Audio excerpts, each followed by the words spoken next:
A quick note before we begin. I appreciate that you clicked on this video and that you're interested in hearing what I have to say about Matt Walsh's 2022 book, What is a Woman? Whether you're a fan or a critic of Matt Walsh's, I have one request. Please watch the entire video, and please know that every point I make is in good faith. I understand that this video is long and that you may not have time to watch the entire thing, which I completely understand. In that case, it is my personal preference that you click off now instead of watching part of the video and only hearing part of my arguments, or at least not leaving a comment until you're able to hear all of my arguments in full. However, I can't control what you do. It's just a request I'm making. Feel free to live your own life however you want. I'm not your mom. I personally believe, though, that one of the reasons we have so much ideological division among people is that we tend to talk past one another without fully understanding each other. Honest discourse dies in echo chambers, so I humbly request that you engage with this video in good faith. My sources are linked in the description below. Enjoy. When Matt Walsh's documentary, What is a Woman, premiered this past June, it got a lot of people talking. One of the main reasons being the movie premiered on June 1st, which is the beginning of LGBTQ Pride Month. And many viewers found the movie to have a very anti-LGBTQ angle to it, thus creating some controversy, thus creating even more views and even more publicity. I saw some creators reviewing this documentary and giving really in-depth analyses of what happened in it, of Matt's filmmaking, his research, and his overall message. One creator I would highly recommend that you check out is Jesse Gender, who is not only a fellow Star Trek nerd, but also a really smart creator who did an excellent breakdown of the documentary. This lack of curiosity on Matt Walsh's part is captured in an early interview between Matt and a Dr. Patrick Raza, a professor of gender studies at the University of Tennessee. In the interview, Matt asked the professor questions about what a woman is, centering mostly on ideas of gender versus sex, and bless Patrick's poor heart, he seemed so damn earnest to give the answer. Is there a difference? I saw that in your questions and I thought, my goodness, this is what we spend an entire semester kind of thinking through. When Patrick does begin to start answering, instead of letting his answer be placed into the film, Matt crossfades over it with over-the-top music. What I think is often misleading about that characterization is allowed to be sort of messy and complicated. But in that framing, when you split them up into these wholly discrete constructs, studies scholars, and really more specifically people who study gender and sex, we're not talking about sexuality right now. By editing the scene in this way, Matt's implication is that Patrick's answer is too long, tedious, and complicated. The answer to his question, what is a woman, or at least an answer to the question, is right in front of him and being given to him by a person that Matt chose to interview. But Matt shows less curiosity than a studio executive wishing to continue the X-Men Origins franchise. She is also a transgender woman. While I am part of the LGBTQ demographic myself, I am not transgender. I'm a woman who was born with a vagina, who grew boobs so big that I had to get them surgically reduced so that they didn't snap my already scoliosis-riddled spine, who when I slid out of my mom 30 years ago, it was declared, it's a girl! So I don't want to review this from a trans perspective, because I don't have that perspective. So instead, I'm going to review this in a different way. While some people have already reviewed Matt's documentary, what I haven't seen a lot of people reviewing is his book. Yes, there is a book version of What is a Woman? And since this channel is Savvy Writes Books and I'm a book reviewer, I thought we'd take a deep dive into the literature that Matt has created on this topic. Today, I'm not here to answer the question, what is a woman, solely from a biological or societal perspective, though we definitely will touch on those topics. Rather, I want to examine this linguistically. What does what is a woman mean for the ways that we use the English language? How does Matt's writing convey his ideas, and where do his ideas fail? As a nonfiction writer myself and an editor myself, I want to examine where Matt's writing needs work and where it communicates factual truths versus where it's manipulative and or dishonest. So with all of that said, let's dive into today's big question, which, yes, I will be answering if you're patient enough to listen, and that is, what is a woman? Get you some nuts. There was lots of memes. Makes me wonder if I should take up lesbianism. Chicago. You guys asked for it.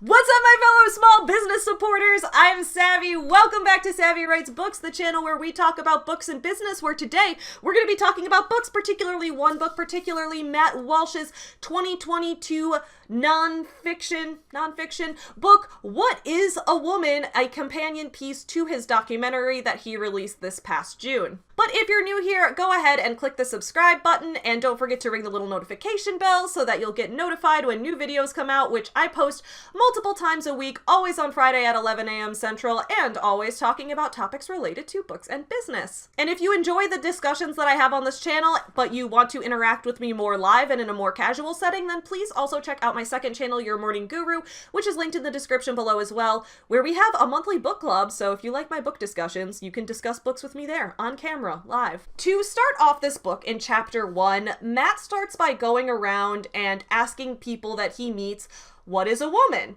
He gets a lot of different answers from different people, some less coherent than others, but overall appears shocked when nobody is capable of giving a consistent answer to this question. Supposedly, this is to show that because trans people comprise a small minority of women who weren't born with vaginas, that now all of a sudden it's impossible to define the word woman anymore. And for the sake of keeping things simple, we should just take the definition of woman to mean human with a vagina and call it a day. Otherwise, no one even knows what a woman is, do they? When Matt approaches each person on the street, not a single person can answer his question. But the issue here is that the exercise itself is flawed. You could ask various people, what is a blank, and get no consistent answers across the board. You could do this with almost any concept and get not one consistent definition that applies to everything in that group. The fact that people can't give a concise definition of woman on the spot is not necessarily indicative of leftist agenda run amok. It's a flaw of the question, and this doesn't just apply to gender. There isn't any concept of overall human categorization that can be neatly defined in a way that encapsulates all of that thing and exclusively that thing, because that's a limitation of human linguistics. Quickly, let's try it right now. What is a parent?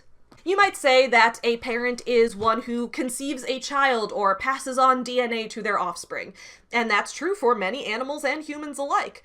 But you might also say that a parent is one who raises a child, who educates a child, and guides a child into adulthood. That's true for most humans, some animals, not all. But even if we narrow our scope just to humans and what a human parent is, the word parent still means completely different things in different contexts, even if the overall concept of what we're referring to is roughly the same. For most humans, a parent is going to be both part of that child's conception and or birth, and will have given DNA and genetics to that child, but they will also raise that child, educate that child, and care for that child. However, there are some parents that do one of these things, but not the other, and then there are some parents that do the second one of those things, but not the first. Biological parents pass on their DNA to their offspring, but if they give up that child for adoption, they don't fill the social and legal role of a parent. Similarly, adoptive parents fulfill the social and legal role of a parent, but don't share the DNA with their child that a biological parent would. In terms of their relation to the child, these two groups of people have absolutely nothing in common, yet both are parents because both fulfill different meanings of parenting based on context. And context is going to be the key here, especially as we delve into what a woman is and what womanhood means. Here's a quick example to go along with the parenting thing. I'm adopted, guys. I have a biological father out there in the world somewhere that I have no contact with whatsoever. So if I were to go to a doctor and the doctor asks me, getting my medical history, says, hey, Savvy, do your parents have any history of ligma? I would not tell this doctor about my adoptive father, who for all intents and purposes I consider to be my true and real only father. I would not tell that doctor about his history of ligma or lack thereof, because while he is my parent in the legal sense, the social sense, the emotional sense, that's not what the doctor is asking me. And I can tell that from the context and the situation surrounding that conversation. So, while I would not consider my biological father to be a parent, he fulfilled none of the duties that are socially and culturally expected of parents. If he had a history of ligma, I'd still tell my doctor. Now let's say I'm 12 years old and about to go on a field trip and the teacher says, hey Savvy, have your parents sign this, and hands me the permission slip. Would I go and track down my biological father, secretly hoping he's been in jail all along, just so that he can give me permission to go to the Lincoln Park Zoo? No, that makes no sense. While the word parent was used in both of those situations, they didn't mean even remotely the same thing based on context, and in my case replied to two completely unrelated people. And the reason reason for this is that language is descriptive, not prescriptive. The reason that humans categorize things is to communicate ideas to someone else the best we can. What a woman is, like what anything else is, depends on context. So, at the end of the day, the only short answer to what a woman is a word? Don't worry, I am going to define woman more in depth than that. Just sit tight. Let's start with this though. Here are two different uses of the word woman. I support a woman's right to choose. So what does the word woman mean in this context? Well, if you're saying this sentence in the US in 2022, most people would probably assume that what you're saying is that you're showing support for abortion rights. And that's what that phrase is widely understood to mean. So in that context, the word woman means someone who can give birth. But not all women can give birth. And I'm not just talking about trans women here, women who have gone through menopause, women who have had hysterectomies, women who deal with infertility for one reason or another. Many of them cannot give well, but they're still women. Similarly, not everyone who can give birth is a woman. And once again, I'm not just talking about trans men here, I'm also talking about underage girls, for example. There are young girls out there who have begun menstruating but are tragically assaulted or violated by somebody in their lives and end up with a resulting pregnancy. Those people can physically give birth, but they're not women, they're children. Regardless, the word woman's right to choose still does apply to that group of people. Just like I don't consider my biological father to be a parent in any way, but I would still tell the doctor if he had a history of ligma, language exists within context, and it's up to both the speaker and the listener to put together those pieces of what actual meaning someone is trying to convey. So here's a second use of the word woman. Draw a picture of a woman. Now, most of us widely understand this sign to indicate woman. The only thing that differentiates it from this icon indicating man is the shape of the clothing. Similarly, if you Google the word woman and search in the images tab, the majority of results include people with long hair, clothing that's often cut to emphasize a curvier rather than more linear body shape, often wearing makeup on the face, but not always, sometimes wearing jewelry, etc. I didn't see any pictures of vaginas or diagrams of reproductive systems or visual renderings of chromosomes coming up. Do those things, do clothes, outward appearance, hairstyle, etc., make someone a woman? No, of course not. But culturally, it's widely understood that certain social cues indicate that someone is a woman. And might those cues be wrong in some cases? Yeah. Just as I consider my real dad to be the one who actually took care of me and didn't give me ligma, if you were to assume that my dad were biologically related to me, you'd be wrong. But that doesn't mean that the word parent has no meaning, or that adoption is ruining society. And it would be absolutely naive to pretend that there aren't certain social indicators of what someone thinks of when they say woman, which is why when you think of someone making a painting of a woman, you'll likely imagine certain features that are considered in line with how your culture views femininity. You probably aren't imagining a vagina, but what do I know? Maybe your mind's in the gutter. My point is, if we have a clothed fictional woman in an image, we have no way to know if that rendering has XX chromosomes or a vagina or anything else. But when we categorize things in our brain, if I say, draw a woman, most people will understand that drawing signifiers of femininity is the assignment, rather than drawing a reproductive system or a diagram out of a biology textbook. So I asked a bunch of people who follow me on social media to just quickly draw me a picture of a woman, whatever pops into your head first, just draw it for me and send it to me. Here on the screen are some of those pictures. As you can see, the majority of these drawings feature long hair, clothing cut to emphasize curvier bodies, rather than more traditionally masculine upside-down triangular-shaped bodies, and other general indicators of what culturally we think of when we think woman.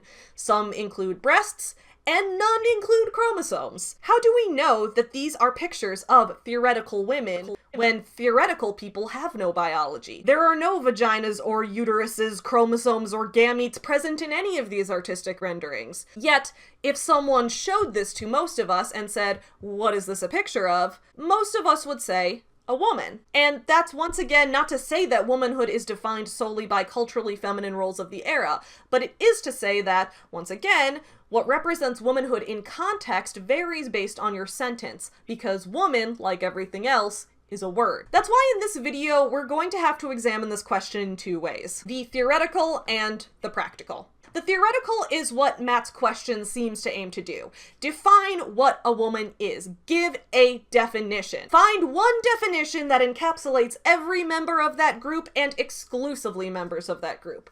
But what does that mean on a practical level? Do our gametes and our chromosomes matter most when it comes to how we function in society? Well, stay tuned because we're going to get into all of that today. Part 1, the theoretical. On a purely linguistic level, how can we define woman? What is a definition of woman that includes all women? I am going to tell you, don't worry. And to some extent, I really do get why people are asking this. So I'm someone who does tend to interpret the world very literally. I tend to separate things into if-then statements. If I can't understand something logically, then my brain starts to short circuit. It's an issue that I have with language, so I understand why people want to define woman because I'd like to have a consistent definition of woman myself. And I did come up with one, and it's coming. But first, let me draw an example because I'm going somewhere with this, okay? Take this phrase. No shirt, no shoes, no service. Let's say we interpret that statement in a completely literal way, without any influence whatsoever from social or cultural cues. If you saw that sign on a store and had no context whatsoever to what that might mean,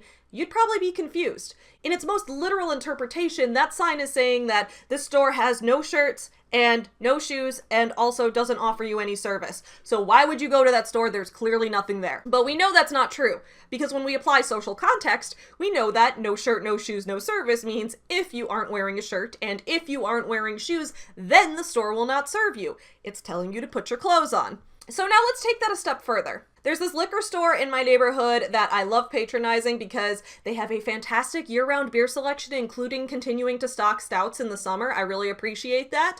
But they have this sign on their door that used to confuse the shit out of me. It said, no shirt, no shoes, no bicycles, no service. I'm sorry, what? For weeks, every time I passed that sign, I was like, what? Because if I'm gonna apply a literal interpretation to the already socially interpreted meaning of no shirt, no shoes, no service, then that sign is telling me that if I don't wear a shirt and don't wear shoes and also I don't bring in a bicycle, then I won't get service. They're telling me that I need to bring a bicycle into the store. Well, obviously that isn't true though. That wouldn't make any sense. In what reality would a liquor store need you to bring a bicycle inside? It's far more likely that they don't want you taking up space in the store with your bicycle.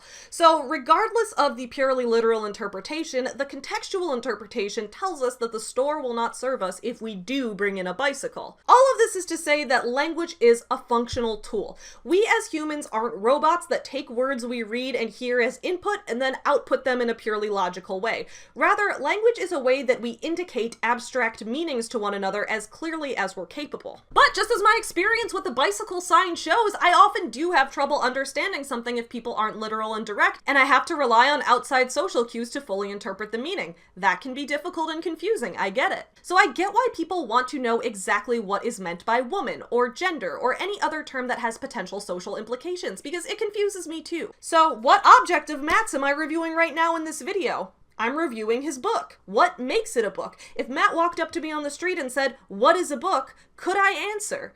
Now, I have asked this very question to Matt Walsh's fans before, and they've often answered with various definitions. Things like a vessel containing information, or a set of pages containing text bound together with glue or stitching. So I've pointed out that if that definition of a book being a vessel for information is true, then you'd be saying a sketchbook or a book of photography, that those things aren't books. That person agreed with me that, yeah, a sketchbook isn't really a book. At least you're consistent. In the second case, I pointed out that if a book must have pages and binding, then you're saying an ebook isn't a book, meaning that contextually using language, if I told you I had read Matt's book, but I had read it on my Kindle, you wouldn't really think I'd read his book and would think I'd be lying about reading his book. You'd instead think I read his file or something, because what I read is not a thing that's bound with pages.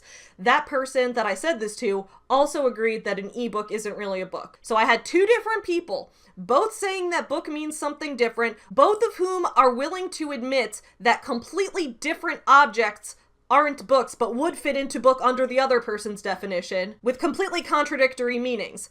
But I'm sure that both of them would know exactly what I meant if I used the word book in every possible context that people would normally use it in. Because again, language is descriptive. It's the way we categorize our thoughts.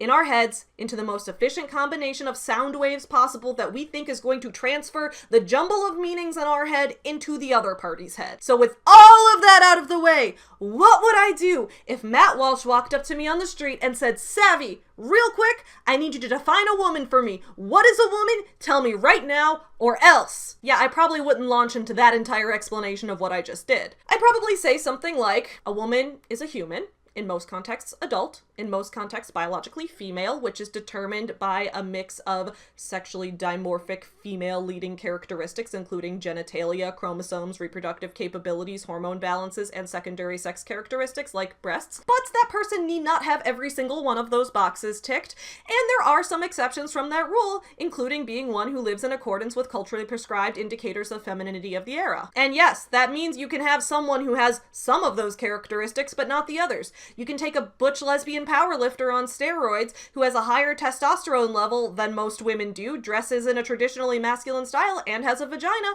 and contrast that with a pre-op transgender woman who takes estrogen, dresses in traditionally feminine styles, and has a penis. These two women have zero social or physical characteristics in common, but you can understand them both as women, and if you can't, then how am I able to understand when my doctor asks me about my parental history of certain diseases? It's the same logic. Words only have meaning based on the other words around them and the situation in which you're using them. That's how language works. Parent means different things in different situations, as does woman. So that's the theoretical introduction of what a woman is. But what about in practical everyday application? After all, much of Matt Walsh's argument in this book is that we need to discern women from men for practical reasons, right? How will people know which bathrooms to use, which sports teams to play on, and most importantly, which prisons to go to? Ultimately, Matt is making an argument in this book for gender segregation. Because when it comes down to it, to some of us, it really doesn't matter what a woman is or is not. If you're treating everyone equally and exactly the same, regardless of gender expression or sexual characteristics, then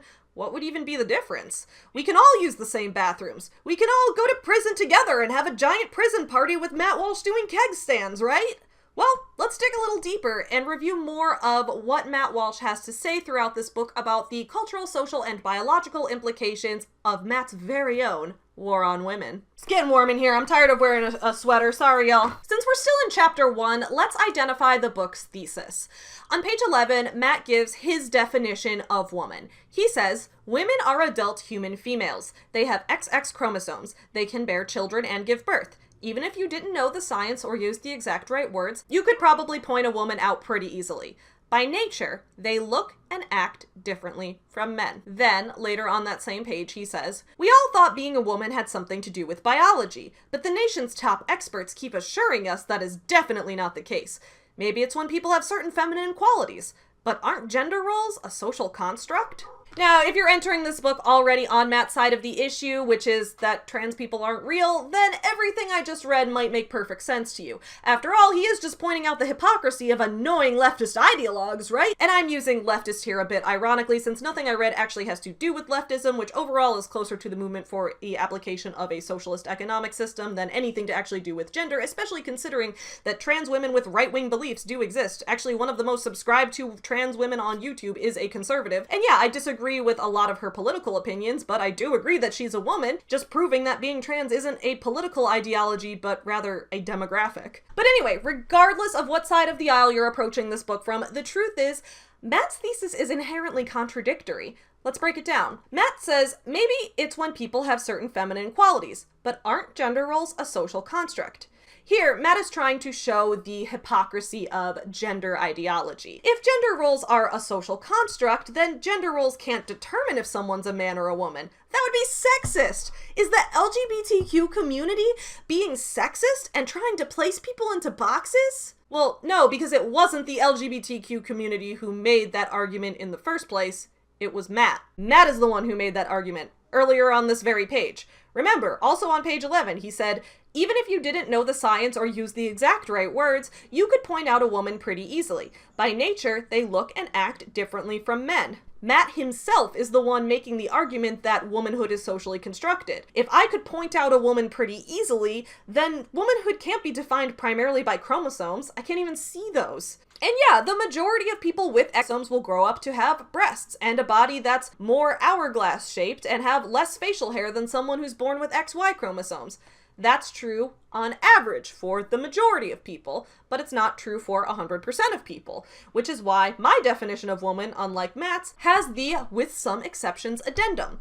Just like how on average, the majority of parents who have legal custody of their kids also share DNA and genetics with them, that's true for the majority of people on average, but you can't assume it with a 100% accuracy rate. In chapter 1, Matt gives into the logical fallacy of begging the question. According to ethics.org, begging the question is when you use the point you're trying to prove as an argument to prove that very same point, rather than proving the conclusion true, it assumes it. This logical fallacy is also known as circular reasoning. Often begging the question can taint someone's research since it leads to people seeking out sources that already fit in with their own narratives, creating confirmation bias. We see this happen on page 12 when Matt expands on his thesis. Anyone with sanity and a spine can see pretty quickly that gender theory is a load of bull. On the next page, 13, Matt follows this up by saying, for months, I sought out experts in every field in the gender theory world. Doctors, therapists, psychiatrists, psychologists, politicians, activists, and transgender people themselves, and I put this question to them directly. I didn't waltz in with an agenda. So, which is true? Did Matt truly listen to each answer with an open mind, questioning things when he didn't understand something, engaging in open and honest discourse with each person? Be curious, not judgmental.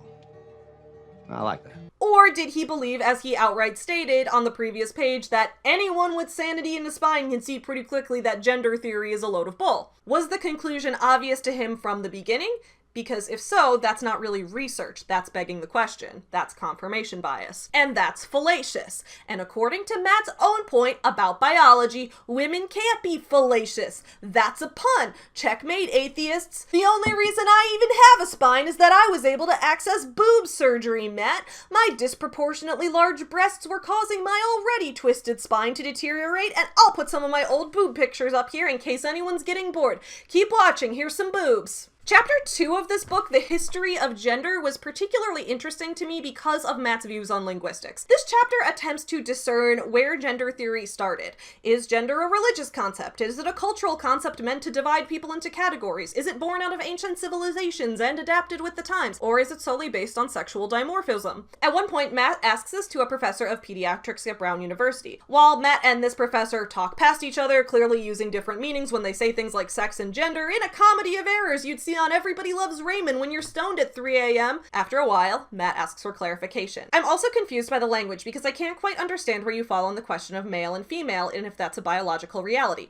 If I see a chicken laying eggs and I say, that's a female chicken laying eggs, did I assign it female or am I just observing a physical reality? Only for the silly professor to respond, does a chicken have a gender identity? Does a chicken cry? Does a chicken commit suicide? The dialogue chosen in this scene shows something that looks, on the surface, ridiculous. Humans are just animals after all, right? And to have a professor asking if a chicken would experience existential depression just shows how ridiculous all of this has really become. Right? There's a key difference between humans and animals, and that's going to be the motif throughout today's video, and that is the capability to use language. A few weeks ago on this channel, I reviewed a book called Wordslut, which examines the historical evolution of language and gender and how those things intertwine. In that book, linguist Amanda Montell argues that gender as a concept isn't solely based on biological characteristics or social roles. As I pointed out earlier, women aren't just vaginas, nor are they just feminine characteristics, which change over time. In this book, Montell argues that gender is, above all else, a linguistic phenomenon. That's why some languages have gendered words. Yeah, in English too, we have gendered pronouns.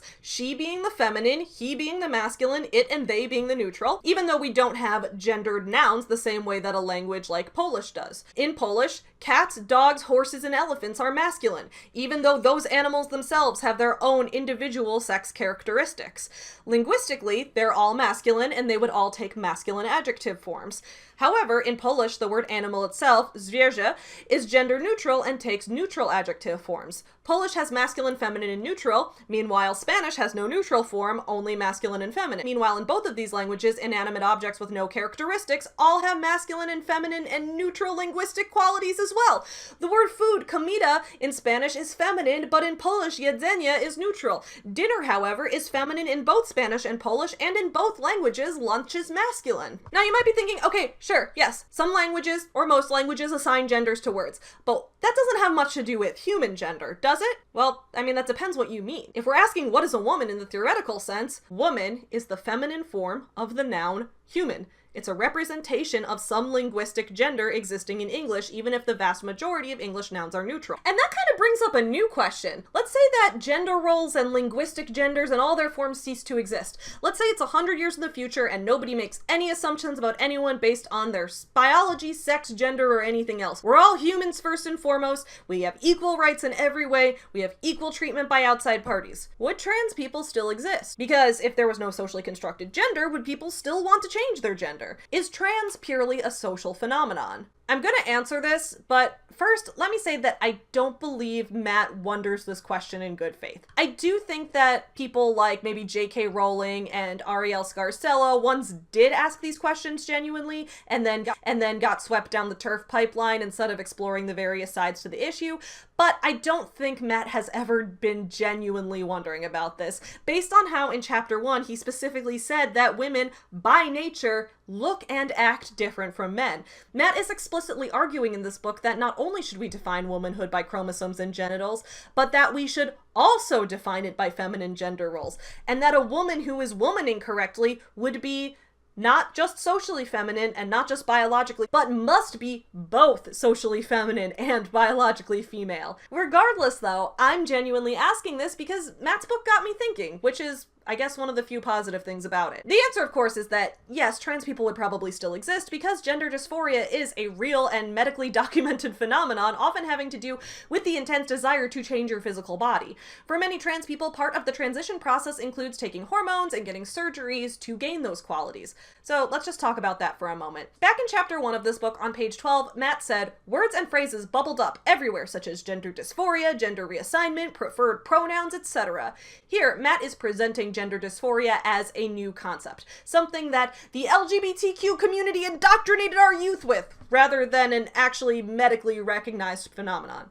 And nowhere in Matt's 14-page bibliography at the end of the book does he present a single source for why he thinks gender dysphoria is a new buzzword rather than a medically recognized phenomenon. Dysphoria refers to the incongruence with your physical reality and your strong mental sense of what your physical reality should be. In a minute, I'm going to talk about gender dysphoria specifically. So I've actually suffered with dysphoria myself for a long time, even though I myself am not transgender. I've mentioned my recent breast reduction surgery a few times, so my dysphoria wasn't tied to gender or sex, but it was tied to my physical body. So as I've told you guys, I used to have giant fucking titties. I was a K-cup. I belonged in a Keurig machine. My boobs were bigger than my head, and they kept growing the older I got. They didn't stop after puberty. They stopped growing at age 29 when I got them surgically reduced, and who's to say they might start growing again? But anyway, for my entire life, since my boobs started to be bigger than average when I was about 9 years old, and just kept getting worse from there, I had an intense, overwhelming sense that my body was wrong. Every day of my life, it felt like hell to look in the mirror and see someone and say, that's not me. The outward image I'm presenting to the world and the body I'm forced to exist in is wrong. There's an internal sense that you have of it, which is really hard to convey to someone who's never experienced it before. But thankfully, doctors and medical professionals recognize it because it is a real thing that happens and it can be treated so that I and others can have a higher quality of life. Thankfully, this past February, I got about 3/4 of my breast tissue removed.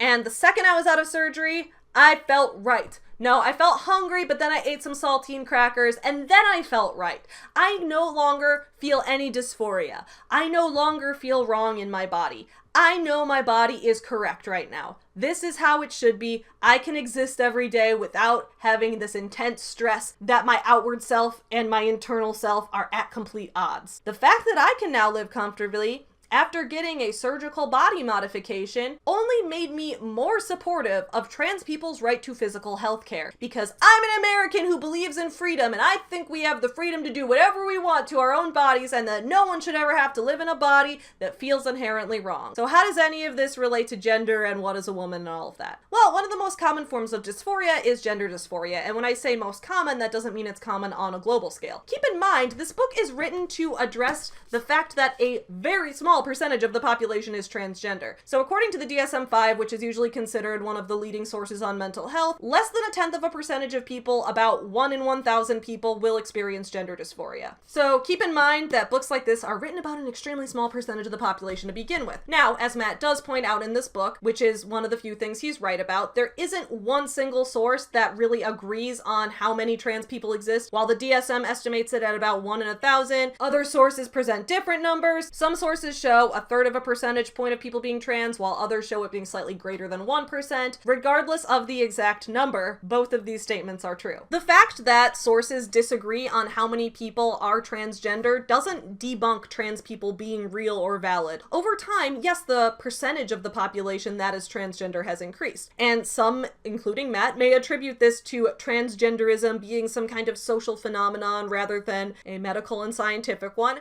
However, once again, there really isn't any proof for that. It's in fact just as likely, if not more, than many people already dealt with gender incongruence and hid it because of the threats of violence and the inaccessible resources that made the entire process and all that heartache seem like a waste of time anyway. Think of how over the past century the number of people who identify as left-handed has increased. There was a pretty big jump after schools stopped trying to force all students to write with their right hands and providing physical punishments when those students couldn't comply. Does that mean that being left-handed is a social phenomenon? No, of course not. Correlation doesn't equal causation. We have to explore multiple avenues and multiple reasons to find the truth. But regardless of what the exact percentage actually is, all estimates show it as an extreme minority compared to the entire population of humans. But regardless of how few people it is, all deserve life, liberty, and the pursuit of happiness. Matt was all my body, my choice when it came to the decision to take a COVID vaccine, but somehow when another person wants to, with informed consent, choose to alter their body in a way that makes them happier, now suddenly that's an issue. But we're getting too deep into the practical elements right now, which we'll explore in greater depth later on in this video. Let's go back to the theoretical and the linguistic for a moment, which is what Matt was talking about in chapter 2. All of this is to say that, yes, even in the future, if there were no linguistic genders, no words like he or she or ascribed roles of masculinity and femininity socially correlated with genitals, yeah, I think people still would want to transition. Which goes back to the idea that maybe at the end of the day, a lot of the socially constructed elements of gender really are just based on language, which is why in this chapter, I was disappointed to see how inaccurate Matt's understanding of language is. On page 16, Matt details an interview he has with a surgeon named Dr. Marcy Bowers, who is known for performing bottom surgeries, meaning surgeries to change your genitals. Marcy Bowers is a transgender woman herself, but Matt doesn't want to refer to Dr. Bowers as she or her. Matt says, Dr. Marcy Bowers was her name. Well, his name. I will refer to everyone in this book by their biologically correct pronouns because it is more important to be grammatically correct than politically correct, especially when you're writing a book. Well, good news, Matt. Politics actually has nothing to do with this. I will gladly discuss this from a grammar perspective if you'd like. Earlier in this book, on page 12, while discussing how ridiculous all this gender theory stuff is, Matt says, trouble is, the more I read from so-called experts, the more confused I became. All of a sudden, an entirely new glossary that I had never been taught in my English classes was being tossed around with such confidence. Here, Matt is giving credibility to English teachers. He says that I had never been taught in my English classes as a way to discredit new terms, implying that he thinks English teachers have credibility. Well, lucky for you, Matt, I used to be an English teacher, and I have a master's degree in writing and publishing, so it's time for English Teacher Savvy! First of all, I hate to do this, but I have to point out that Matt is not being genuine here. He says he finds correct grammar important in a published book. But we know that's not actually true because on page 94, later on in chapter 5, when Matt is having a conversation with a gender therapist and trying this thought exercise where he himself questions whether he could be a woman, he says that one of the reasons he feels feminine is that I've watched Sex in the City. Now, if I'm assuming correctly that Matt is talking about the 2000s TV comedy starring Sarah Jessica Parker, then the show he's talking about is called Sex and the City. I know this, not because I've watched the show despite the fact that I'm a woman, but because the other week I wrote an AI-generated fanfiction called Shrek in the City, and the cover has a mistake on it because I used the sex and the city logo to make my image. But being grammatically correct isn't as important when you're making shitpost memes, just when you're writing books, so I'll give myself a pass. Anyway, Matt, there's no show called Sex in the City. That's just the name of what I did with your mom. Conservatives care so much about pronouns, has no one ever bothered to teach them what a fucking preposition is? Now, in case you're like, hey, Savvy, that's just one typo. Don't worry, there is a second error in this very line. Sex in the City is the name of a TV show. In a published work, if you're writing that book in Chicago style, you should italicize the titles of freestanding works like TV shows, movies, and other books, while putting song titles, episodes, and works contained within larger works in quotation marks. But if you're writing the book in AP style, which is the style normally used for journalism, you would put the title in quotation marks either way. Either way, since Matt put Sex in the City in neither quotes nor italics, and in fact put it in nothing, I have to conclude that he doesn't actually give a single shit about grammar and just wanted to call a trans woman he to push his own agenda of biologically correct pronouns. Now, second of all, biologically correct pronouns aren't actually a thing. By saying, I will refer to everyone in this book by their biologically correct pronouns, Matt is implying that whenever we say the word he, our meaning is supposed to be person with a penis and XY chromosomes, and that every time we say the word she, we're saying person with a vagina and XX chromosomes. Now, I don't know whether Dr. Bowers herself has a vagina. That's really not my business. I'm not sure if Matt knows either. And considering that Dr. Bowers' claim to fame is performing vaginal surgeries, including surgeries to construct vaginas for people that didn't have them before, I would sooner assume that Dr. Bowers herself does have a vagina rather than doesn't, but either way, it's not my personal business. So clearly, since Matt has no way to know what genitals Dr. Bowers has, I can assume that Matt is assuming that Dr. Bowers isn't his definition of female because according to his assumption, she probably was born with XY chromosomes. So does the word she indicate XX chromosomes and the word he indicates XY chromosomes? Are the antecedents that our pronouns refer to in these sentences solely chromosome based? Remember, a pronoun is a part of speech that refers to an antecedent earlier in the context that becomes apparent based on the context of that meaning. And remember, language is descriptive. So when humans use language and say the word he, are chromosomes the main meaning that we are trying to convey from our heads into someone else's head when we say those words? I mean, maybe that's what Matt's trying to convey. I can't read his mind. But I'd say for the vast majority of us, for the average person, no, that's not what we're actually trying to communicate. We're usually trying to refer to a person as a whole, not to their chromosomes. And if a woman born with a vagina later in life discovers that she had some mutation that actually caused her to be born with XXY chromosomes and never knew that, I doubt anyone would stop calling her she all of a sudden just due to that fact alone. And like I said, I'd be all in favor of over time slowly phasing out all gendered language because it really doesn't serve much of a purpose. Why do I care if my lunch is masculine or feminine? Why do I care if a person is either? If it's clear whom I'm referring to from context. On a linguistic level, Matt's really just wrong here. Plus, he and she can't just refer to chromosomes. As ContraPoints details in her video on pronouns, It is not I who misunderstands biology, Ben Shapiro. It is you who misunderstands language. You have deceptively framed the debate as a debate about biology, which it is not. We all agree on the biology. The actual subject of the debate is the proper use of words, such as he, she, man, and woman. So human sex chromosomes were discovered in 1905, while the English pronouns he and she originate in the Proto-Germanic language spoken during the pre-Roman Iron Age of Northern Europe beginning around 500 BCE. Therefore, by insisting that the singular third-person pronouns of the English language refer specifically to karyotype, it is you, and not I, who is breaking from linguistic tradition, Ben Shapiro. Actually, let's talk about Ben Shapiro for a second. So what does Ben Shapiro have to do with the book I'm currently reviewing? He published it! That's right, this book was published by DW Books. DW stands for Daily Wire,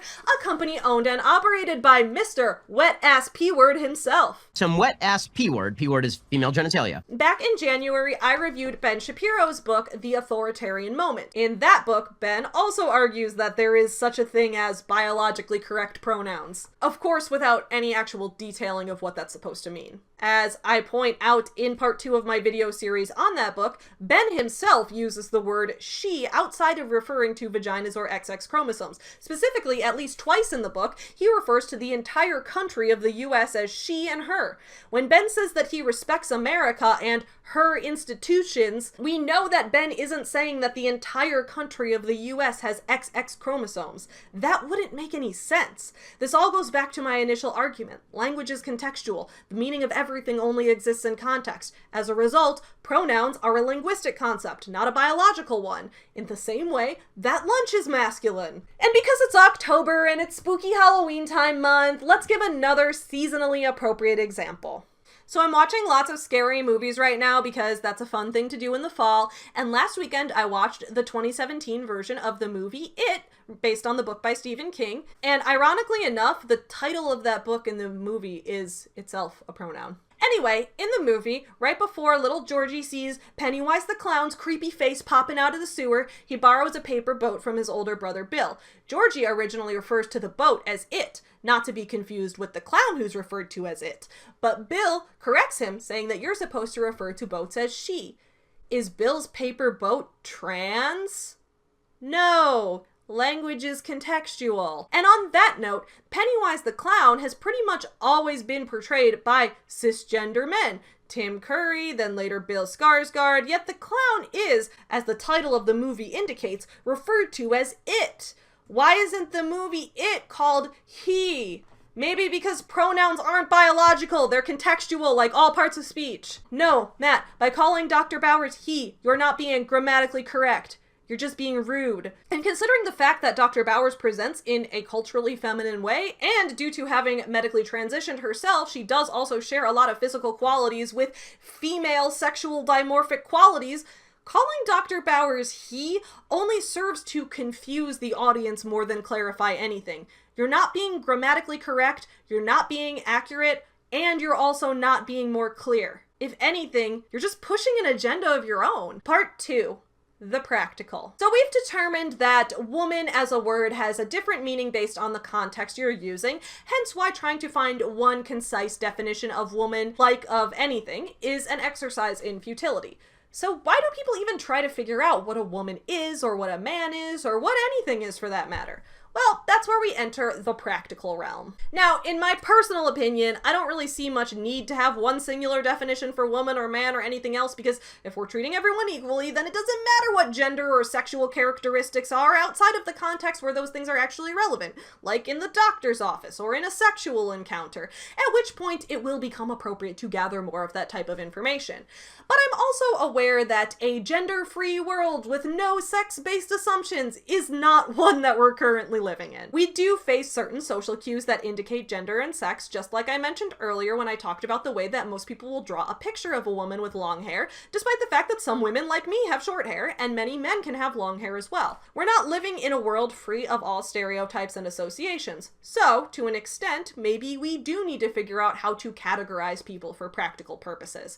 So let's talk about what these distinctions are and how they might matter and how Matt breaks that down. Part 1 of Part 2. Think of the children! On page 85, Matt makes an argument that many conservatives, including Florida Governor Ron DeSantis, have made over the past few years, which is that LGBTQ topics should stay out of schools, they have no place in the classroom, especially for younger age groups. Matt says, often preschoolers can't read. They're learning things like shapes, colors, and the concept of sharing. They cry when their nervous, loving mother drops them off at school. And now they're being asked to openly explore their sexual identity with the aid of a cartoon. The cartoon here is called The Gender Unicorn. In the book, Matt claims that the gender unicorn is being used to indoctrinate young children into the gender ideology cult. I tried to fact check his story, and I could find that the gender unicorn was offered as a resource to schools in North Carolina and parts of Canada as one option of many to help teachers who have potentially trans or gender non-conforming students in their classrooms. Maybe I just couldn't find it, but I didn't see anywhere that this unicorn was incorporated into a lesson plan or put on the curriculum as a mandatory thing that kids had to learn. I just saw it as one resource that teachers could use if they thought it might be helpful to what a particular student is going through. I don't see why it can't be there is a resource, which if a teacher feels might benefit a potentially trans student in a one-on-one discussion, could use in a manner scaffolded to meet that student's learning ability at the time. For example, I doubt they'd use the physically attracted to section when talking to 5-year-olds, but what do I know? Matt didn't provide me any proof that they did or they didn't, so I can't really comment either way. But what I do know is that I had my first crush on a boy when I was 8 years old, and my first crush on a girl when I was 9 years old, and I was very confused. My Barbie journal is filled with hearts around girls' names, but when it was Valentine's Day, it was considered very cute for the boy I liked to give me a Valentine in class saying, "Savvy, be mine," despite the fact that we were in 2nd grade. Maybe Matt wants to get rid of classroom Valentine celebrations altogether. I don't know, I mean, I'm down, that shit was stressful. But what I think Matt is trying to say is that this unicorn is overcomplicating topics that kids aren't cognitively able to understand yet. It's very reminiscent of the, back in my day, we just let little girls be tomboys. We didn't confuse them with these phrases like masculine gender expression or introduce them to this concept of being trans. Don't you remember when we just let our little girls be tomboys? No, actually, I don't remember that. I think a lot of conservatives have this made-up fake version of history that fits their narrative, because as a certified former big-titty tomboy myself, I don't remember the world being cool with me. I just remember, like, being forced against my will to wear a dress to church. I remember learning dancing where the boy would lead and the girl would follow, and I couldn't comprehend why having a vagina meant that I had to perform a certain role in dance, because it didn't make logical sense to me, but of course no teachers would answer because they didn't want me to bring up genitals in class, just like how Matt doesn't want them to. I remembered being bullied by my friends in high school because I didn't shave my legs and being told that I was basically a man, but not in a, if you were trans, we totally support you kind of way. More like in a, lol, it's funny that you think you're a woman when you look like that kind of way. I remember not being allowed to try out for football even before puberty hit any of us because that was a sport for boys, which, interestingly enough, in 2017, the Journal of the American Medical Association reported that about 21% of high school football players have received head trauma from playing football. Meanwhile, the National Library of Medicine reports that transgender surgeries and hormone treatments have less than a 1% regret rate. But what do I know about doing permanent damage to your body? But as an adult cisgender woman with surgically reduced boobs and no traumatic brain injuries, I must ask, when was this magical past when we just let kids freely move outside of prescribed gender roles? It wasn't 1990s Chicago. Maybe it was the fantasy land where Matt Walsh grew up. But let's just take a minute to interpret Matt's argument as charitably as possible. Maybe Matt would agree that I should have been allowed to play prepubescent football and get my little developing brain injured just like the boys. Maybe Matt wouldn't judge a child for wanting to dress differently than the norm as long as that child still identified with the boy or girl label that was on their original birth certificate. Let's say that Matt's okay with all of this. What if we kept all education related to gender, sex, puberty, genitals, and everything else out of classrooms, especially in elementary school? What if there was absolutely no discussion about any of this? That's apparently what Matt wants, right? Well, I don't know, but every single school I've ever taught in, even at the elementary level, has always had bathrooms for boys and bathrooms for girls. And I've never once seen Matt or his friend Ben Shapiro or any of these other people out here asking what is a woman campaigning to get gender neutral bathrooms in every school.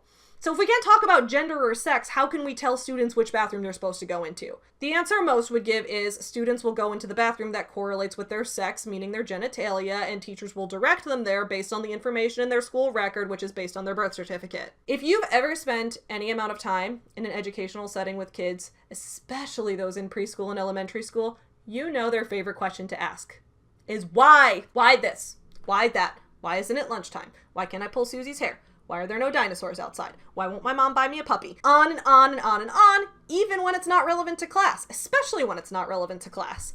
That's just how inquisitive minds at that young age are developing. So now Billy walks up to you, the teacher, and says, "Why do I have to go in a different bathroom from Jenny?" And the teacher says, "Because you're a boy and Jenny's a girl." You've just taught Billy gender. And maybe Billy's parents have told him that it's his body parts that make him a boy, or maybe they haven't. You're a teacher and have no control over what his parents have or haven't done. Plus, separating children's spaces based on birth sex inherently means separating children based on genitalia, which inherently means that children's genitalia are now involved in the situation. And that sounds like grooming to me. All I'm saying is, Matt, if you really want sex and gender out of education in elementary school, start campaigning for gender-neutral bathrooms. Put your money where your mouth is. But Matt's discussion of how trans acceptance could affect our children goes far beyond the education system. Probably the biggest case he discusses in this book is the tragic acts committed by one Dr. John Money. In fact, Matt's entire third chapter, titled John Money,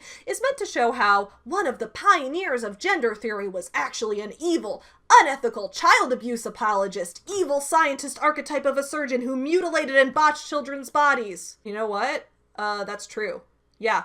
Matt Walsh is right about that. John Money was an evil man who did disgusting levels of harm to children, but that's also completely irrelevant from the rights of trans people. Let's break that down. So first, who is John Money? Little background information. John Money was a New Zealand-born surgeon who argued that nurture rather than nature was what created gender roles, that the way we socialize our children determines their likes and dislikes, their interests, their behaviors, etc. He theorized that if children were raised as the opposite sex, then they would develop those characteristics and could live happily in that sex. John Money was also a disgusting piece of shit who violated children's bodily autonomy.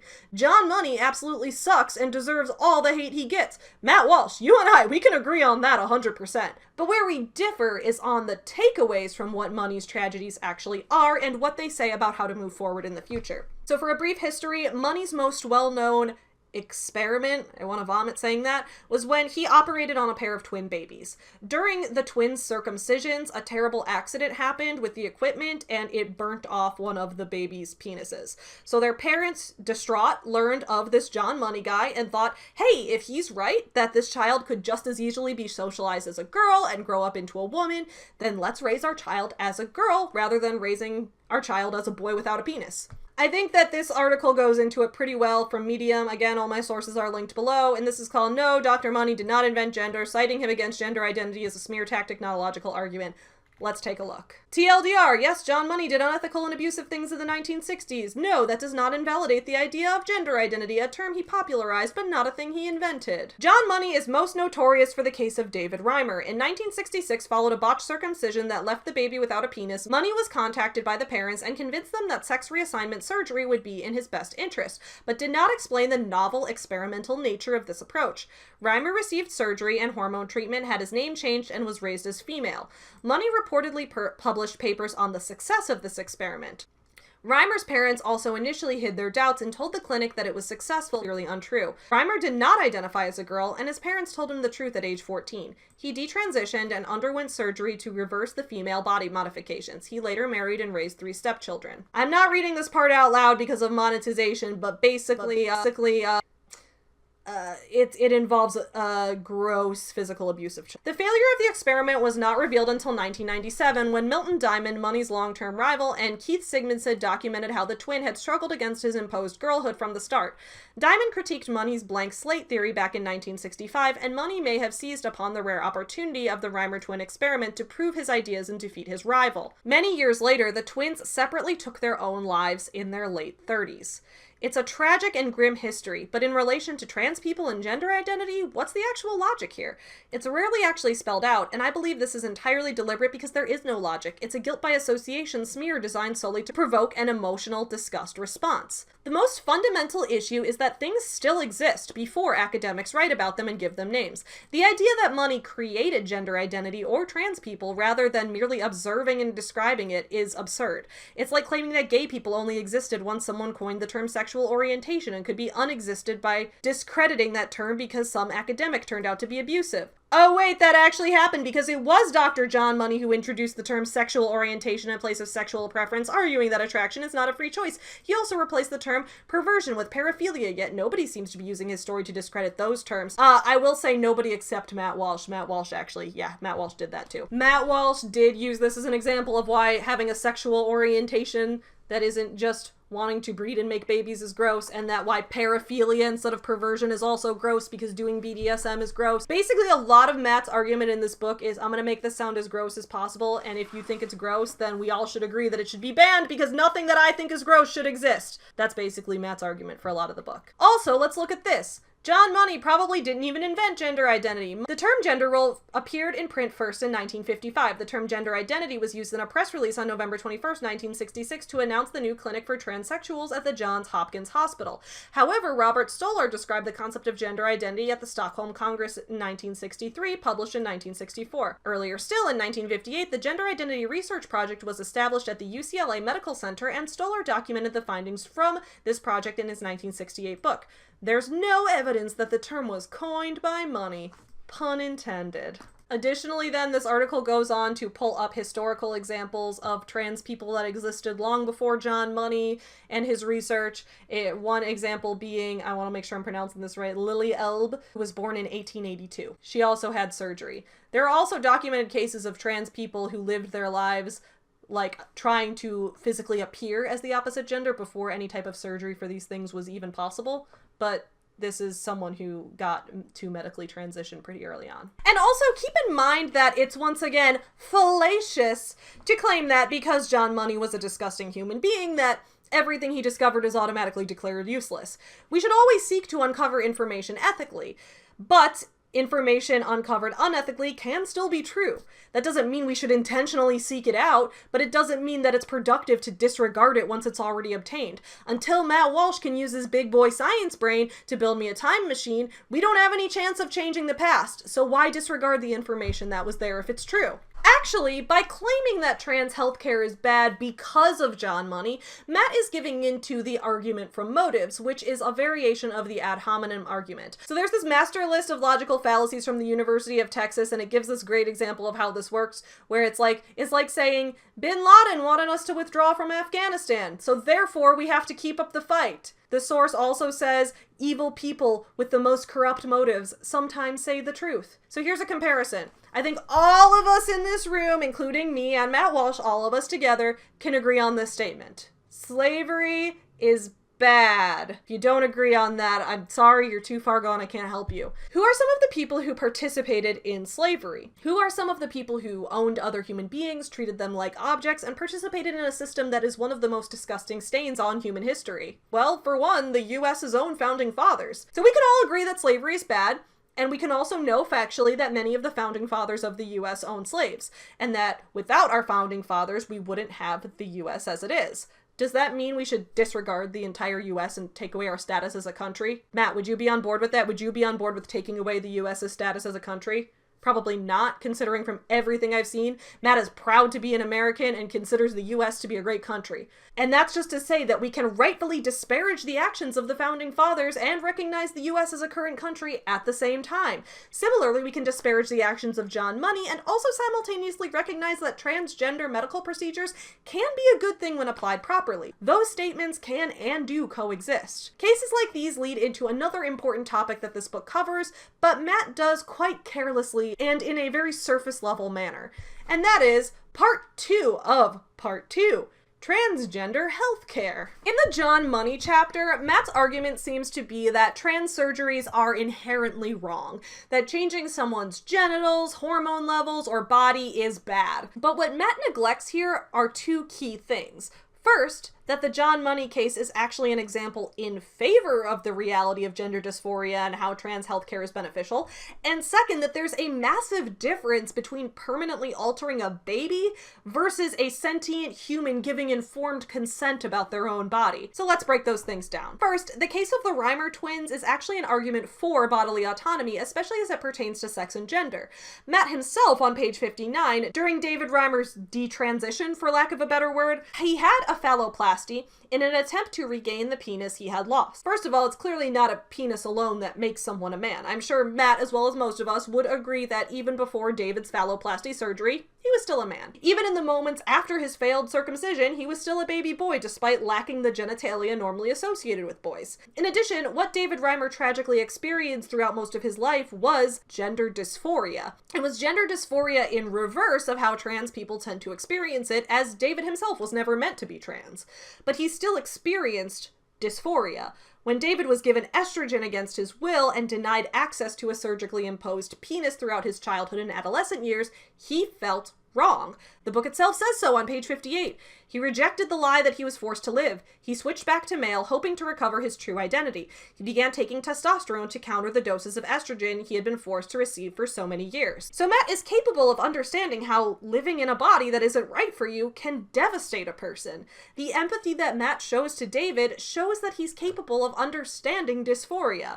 Now, Matt, all you have to do is apply that same empathy to trans people. To assume that David's use of hormone therapies and surgeries was okay because he was born male, but a trans person's use wouldn't be okay because that's not how they were born, is in itself actually a logical fallacy. It's known as the appeal to nature, in which the person making the argument attempts to claim that something is inherently superior because it is that way by nature. It's the same argument we see people making about essential oils, that eating essential oils and using them to treat ailments instead of medicine at the doctor must be okay because it's natural. Cyanide's also natural. Appeal to nature is a fallacy. But even if we want to take Matt's emotional argument at face value, let's keep going. I think the argument Matt is going for here is that hormone treatments and surgeries to alter one's genitals are wrong because what if the situation turns out like David's? What if that person needs to go back to the way they were before? Well, that brings me to my second point on this whole situation. That forcibly imposing a surgery on a baby is completely different from a person giving informed consent and choosing the procedures for themselves. Just like how David chose to get phalloplasty and testosterone injections for himself. So what happens when a child expresses that they think they might be trans? What do you do when your child is adamant that they know their body is wrong?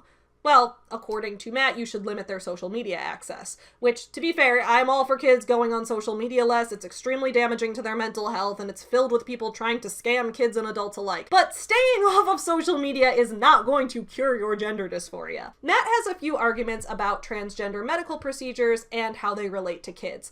First, Matt's argument is that without access to affirming LGBTQ communities like you might find online, most kids will simply grow out of wanting to transition because they'll grow out of their delusions. One of the sources that Matt provides for the concept of being transgender as a socially influenced phenomenon rather than one backed by research is Lisa Littman's study on rapid onset gender dysphoria.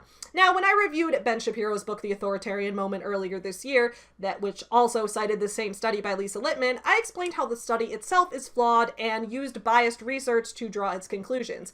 But basically, if you need a refresher, here's what happened. Lisa Littman was a researcher who published a paper claiming that the existence of a contagion called rapid onset gender dysphoria, or ROGD, and that ROGD comes from some form of peer pressure. That basically the longer kids are exposed to transgender people, the more likely they themselves are to become trans. That teens who want to transition are doing so because their friends are. Ben Shapiro, in his book, talked about how this study was pulled from Brown University because it was incomplete, and because of that, there's proof that the leftist trans ideology cults are taking over our higher learning institutions.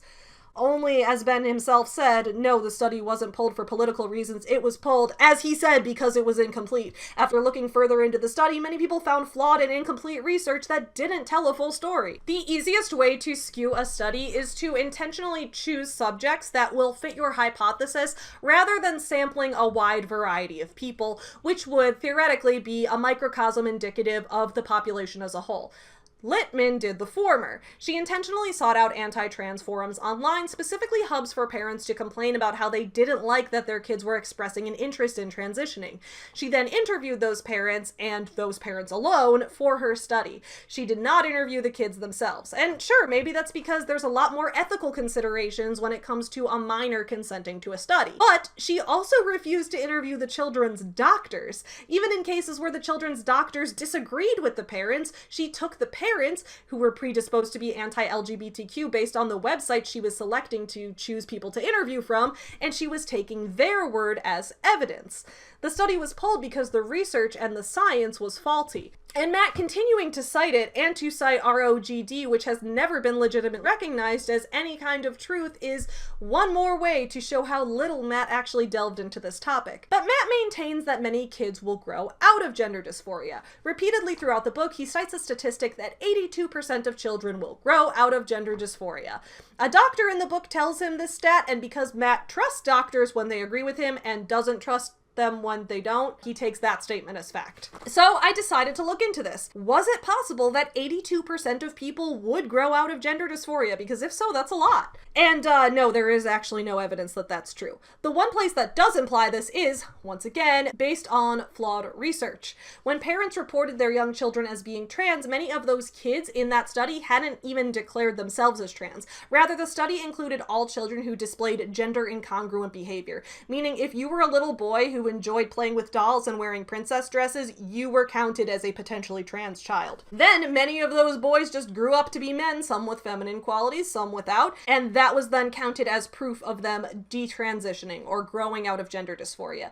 The issue is that there wasn't any proof that these kids ever wanted to transition in the first place. Of course, if you bring in a large number of kids, most of them aren't going to grow up to be trans because most of them aren't trans as kids either. They just had interests outside the norm, and that worried their parents. In order to do this research accurately, we'd have to follow kids who actually stated they were the opposite gender or outwardly declared a desire for transition, not just kids who were adopting masculine or feminine qualities outside of the normal expectations. And then we'd have to follow those kids over a decade or more of time to see who continued to have that conviction years later. As far as I know, that hasn't been done yet, but if someone else has found it, please let me know. Maybe I just did a shit job at Googling. So when you're a kid, and you know your body is wrong, much like I did with my giant honking titties, what are you to do? Is a kid in the position to make a permanent change to their body? Well, disregarding the fact that Matt Walsh doesn't actually care about kids making permanent changes to their bodies, evidenced by the fact that giving birth is well documented to permanently change people's bodies, and Matt tweeted about how minors assaulted by their relatives should be forced to carry the baby to term,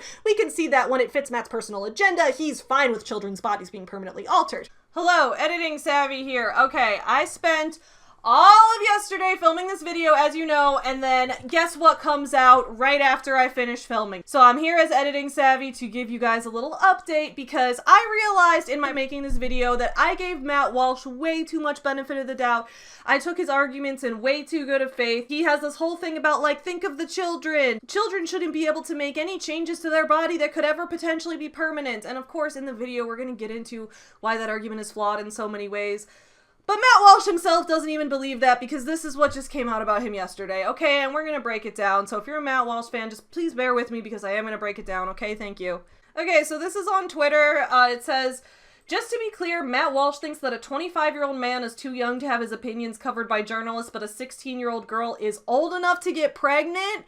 What? Okay, Matt Walsh, a lot of his fans, a lot of people are saying he's being taken out of context, but I don't think so because I listened to what he said and I read what he said and it doesn't fit in with his opinions about children not being able to make permanent changes to their bodies, okay? He said, my PR team at Media Matters wasn't satisfied to promote my current show, so they've gone back to the ancient past to dig up and misrepresent out of context material from a rock morning show I hosted in my early 20s on an obscure station in Delaware. Pathetic and desperate as usual. It doesn't matter if the station was in Delaware or anything else, you still said what you said on here. And also, it would be one thing, right? I believe people can grow and change. I always have believed that. I'm always willing to forgive people. I've practiced what I preached in that way. I've never been a believer in cancel culture. You guys know that. I've even had people who agree with me on a lot of things hate me for that, okay? But Matt Walsh did not say he's changed his opinions. He did not say that he was wrong for what he said. He said, this is the point in the cancellation where the target is supposed to fall to his knees and beg for forgiveness from a bunch of slandering trolls. I will be skipping that part of the ceremony. I apologize for nothing. Piss off. Thank you. Okay, so let's see if what Matt said is actually needing of an apology. Here's the transcript. So what I'm saying is that the problem is not per se teenage pregnancy, it's unwed pregnancy. That's the problem in society. It's only problematic when you are not married and you don't have the man there to help you take care of the kids because he's a coward. What I'm saying, though, is that if society was different and that we stopped insisting that you're a kid until you're 25 and we just deal with the reality that about 16 you're an adult who is mature and can make decisions, you are that at 16. I don't care what anybody says.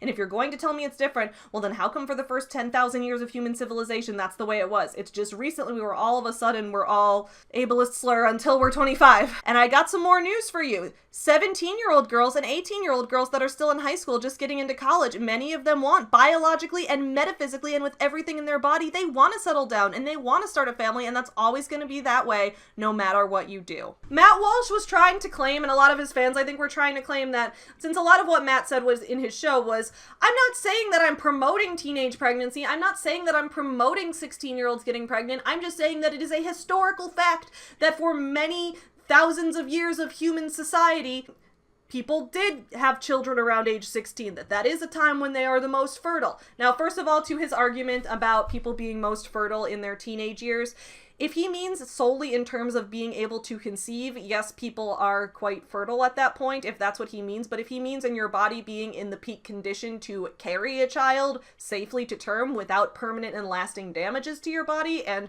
further health complications and illnesses, then no, that's absolutely not true, as many 16 and 17-year-olds are still growing and are still getting bigger. Not everyone is fully finished growing at that age, and that is not the prime time to be carrying a child to term and delivering a child. No, for the average person, although it's going to vary based on the individual like everything in life. He said he doesn't think teenage pregnancy is the problem with society, it's unwed pregnancy.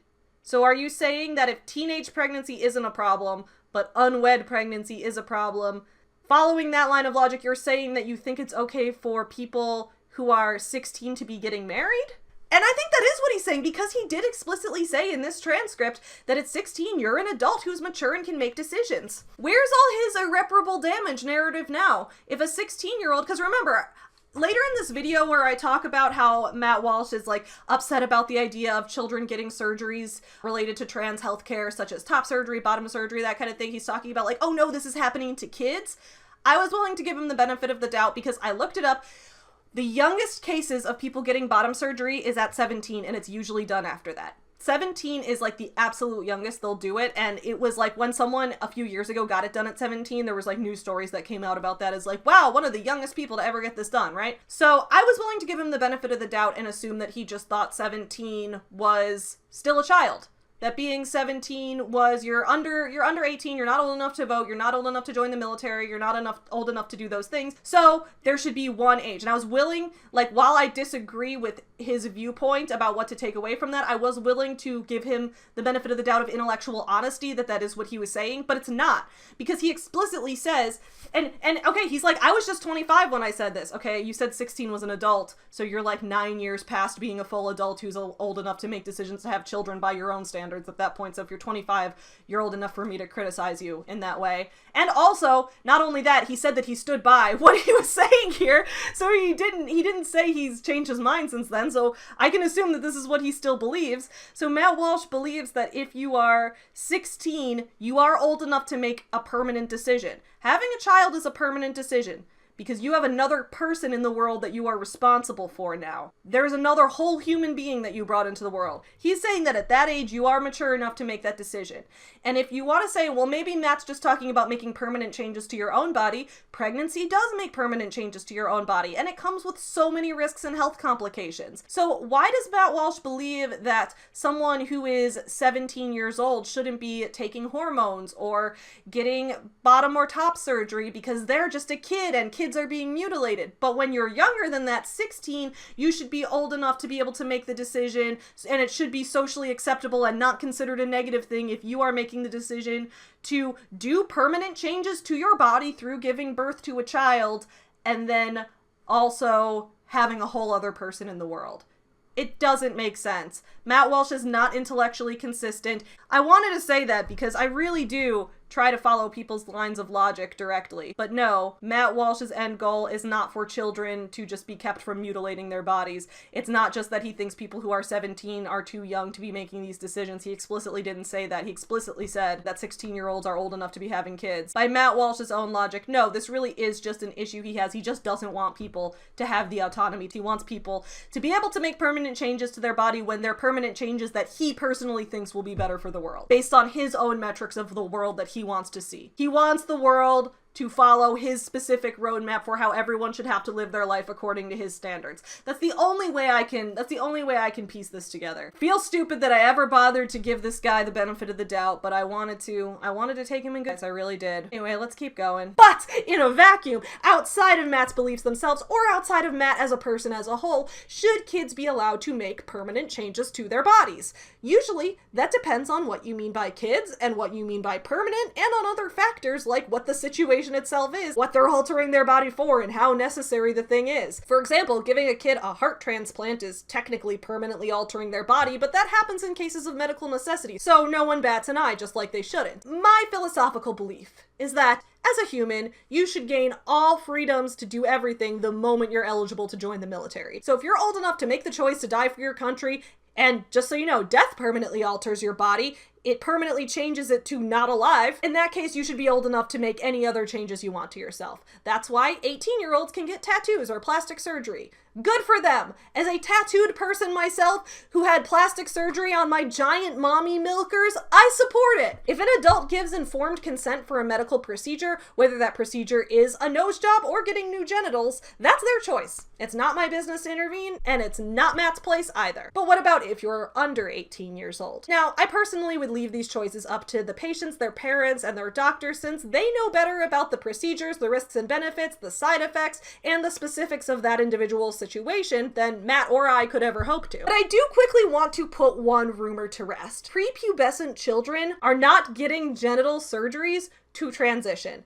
It does not happen. The absolute youngest cases I could find was a couple people at age 17, but the overwhelming majority took place well into adulthood. And if you want to argue over whether it should be 17 or 18, that's the cutoff, we can explore all the relevant literature and have that discussion. In fact, thousands of doctors are currently having that discussion as we speak, as they regularly do review relevant scientific developments and try to decide what's in the best interest of the patient. But the fact remains that bottom surgery, like phalloplasty or vaginoplasty, has never happened to a 3-year-old or a 5-year-old or a 10-year-old. Claiming that the authoritarian leftists are coming to cut our kids' dicks off is just a scare tactic and a lie. Nothing more. Additionally, a 2020 study by Cedars-Sinai Hospital found that out of their sample, around 75% of trans people, both men and women, knew that they were trans by age 7.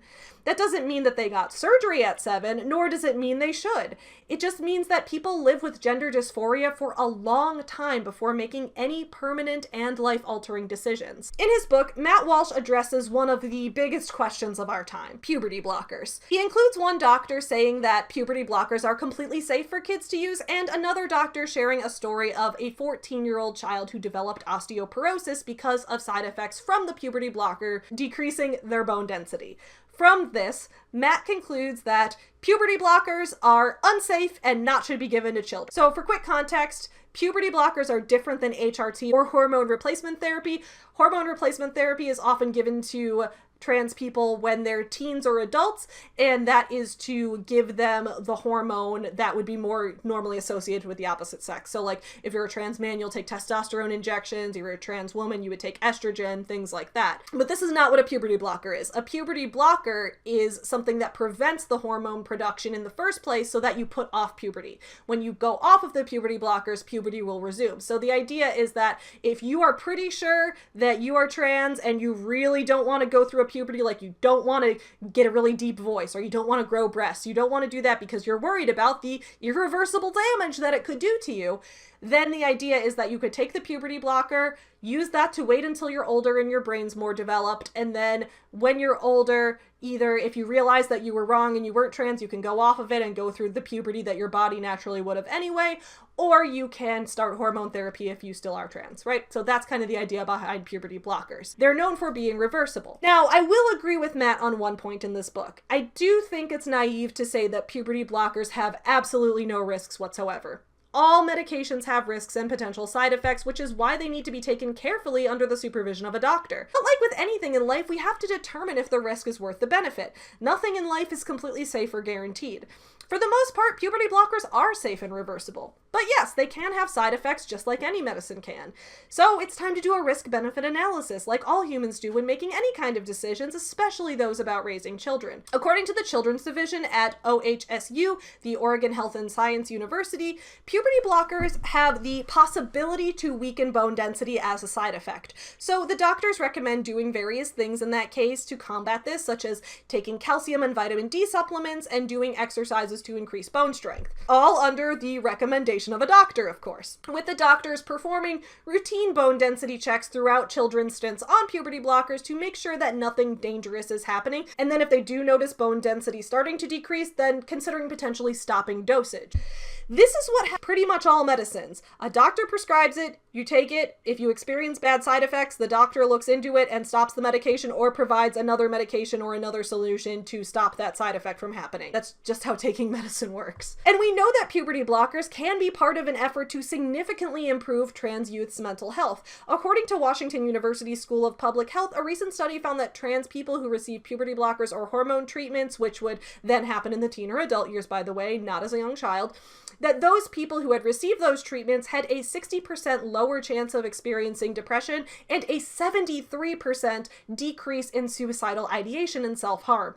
So should kids be allowed to take medicines that help with their mental health if those could have physical side effects? So this isn't just a question you could ask about puberty blockers, it's a thing you could ask about like a child taking Adderall for ADHD to help them learn better in school, or a child taking SSRIs to help with anxiety or depression so that they could navigate stressful situations better or just be in a better headspace. Should kids be allowed to take these?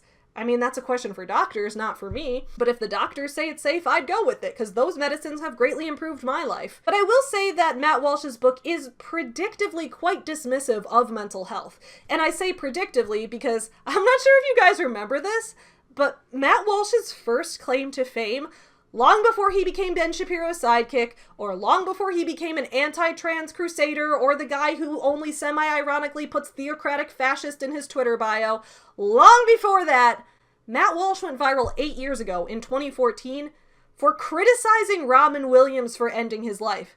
This is going to be a trip for those of you guys who remember this, but yes, it is the same Matt Walsh. See, look at who this guy is. That's Matt Walsh right there. Basically saying that Robin Williams ending his life was just a choice. The death of Robin Williams is significant not because he was famous, but because he was human, and not just because he left this world, but particularly because he chose to leave it. It's a tragic choice, truly, but it is a choice, and we have to remember that. Your suicide doesn't happen to you. It doesn't attack you like cancer or descend upon you like a tornado. It's a decision made by an individual. A bad decision. Always a bad decision. And that's why I felt compelled to say something here.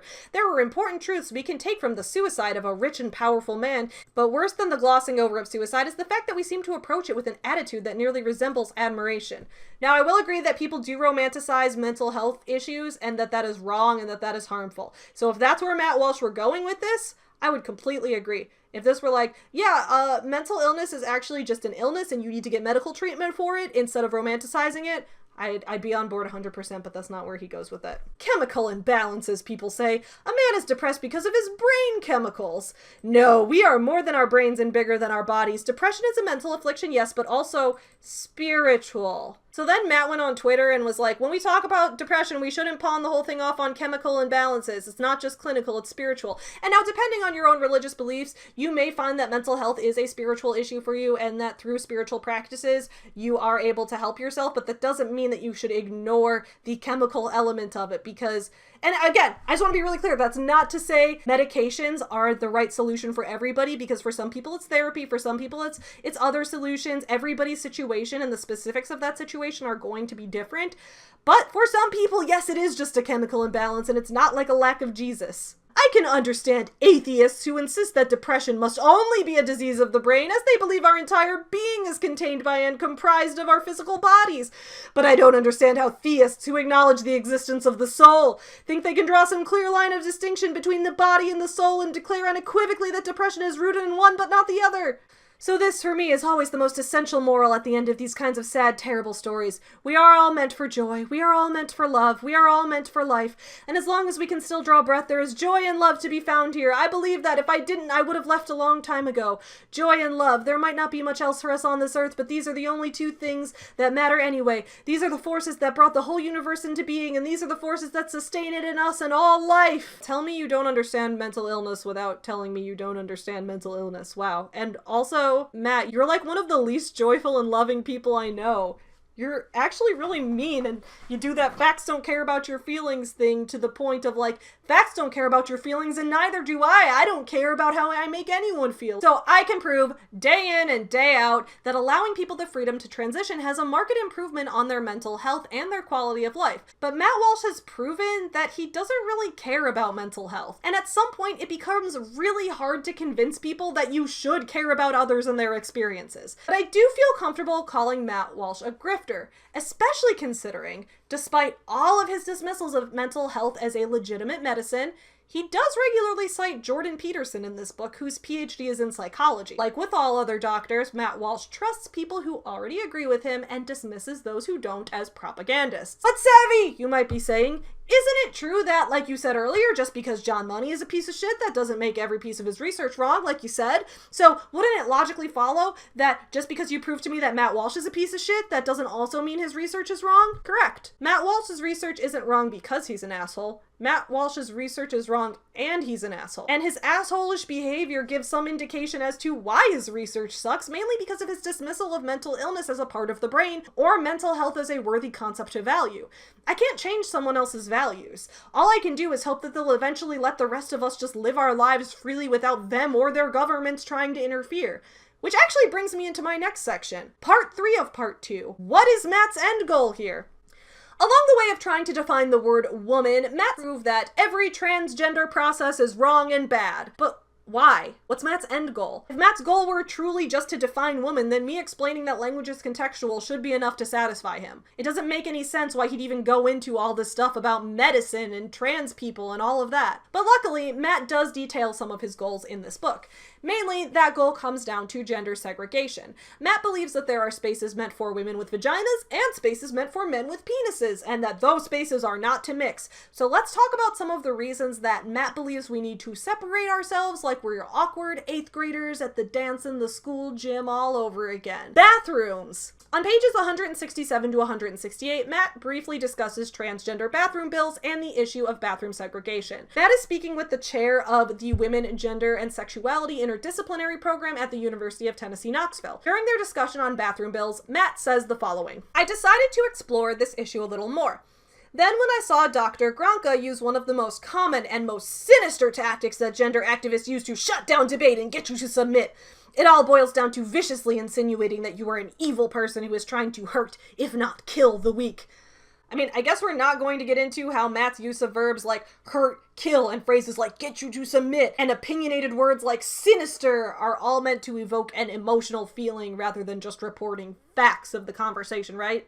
Matt, didn't your boss Ben Shapiro ever tell you that facts don't care about your feelings? Anyway, here's how the conversation goes. Matt asks, well, what about the women who say, listen, I don't feel comfortable in a restroom or a locker room with a male body? Only for the professor to respond, the way you phrase the question betrays the idea that you don't believe trans women are women. The conversation then ends up going almost nowhere again because yet again the two talk past each other, but here's what I'd say as an answer to Matt's question. I don't care. First of all, gender segregated bathrooms are a waste of money and resources, and any true capitalist should cut down costs by building fewer bathrooms. Second, if we just make it a regulation in building codes that all bathrooms must have full locking doors that reach the floor, then there's no issues. Because I doubt the bathroom in most people's houses you go to, which have full locking doors that go to the floor, are even gender or sex segregated in the first place. Third, if women's comfort is such a priority to you, Matt, why aren't you campaigning for bathrooms with full locking doors when many men and women alike are uncomfortable with how little privacy public bathrooms afford at all, even when segregated? Fourth, this is very similar to the arguments people used to make in the 90s about how straight people shouldn't have to share bathrooms and locker rooms with gay people. The truth is, anyone can assault anyone. Straight, gay, or bi, trans or cis, male or female, whatever, anyone can assault assault anyone. It has to do with being a bad person. And the usual response to that is, yes, but statistically people who have a penis are more likely to assault people that have a vagina than any other group. And my usual response to that is, the most common type of abuse is adult to child. So if you care so much, why aren't you campaigning for separate bathrooms for adults and children? Because that's not feasible and makes no sense. Fifth, can someone tell me how they would enforce this? Nobody has told me how they plan to implement sex-segregated bathrooms. Because let me tell you, a lot of transphobic people say that they can always tell when someone is trans. But time and time again, it's false. I regularly get mistaken as being trans online when I'm not. I'm just a cisgender woman with a broad shoulder span who lifts heavy weights a lot. How are we going to determine visually who belongs in a bathroom and who doesn't? Using some examples of trans people who are very open about their genital surgeries or lack thereof. If we're separating bathrooms based on genitals alone, that means that this person should go into the women's bathroom and this person should go into the men's bathroom. If you saw a person who looked like either of them out in public and didn't know anything about them and they walked into the bathrooms I just mentioned, you'd probably be more confused, even though they're following the protocols set by genitals. The only way to ever enforce a rule about who is allowed to go into which bathroom if we're segregating based on genitals is to have something weird like a bathroom attendant checking people's genitals somehow, and that sounds a lot like sexual harassment to me. I thought that sexual harassment of women was like the whole problem you were trying to avoid in the first place. So to potentially avoid the small chance of potential sexual harassment, we should just have guaranteed sexual harassment instead? Wow, that's brilliant.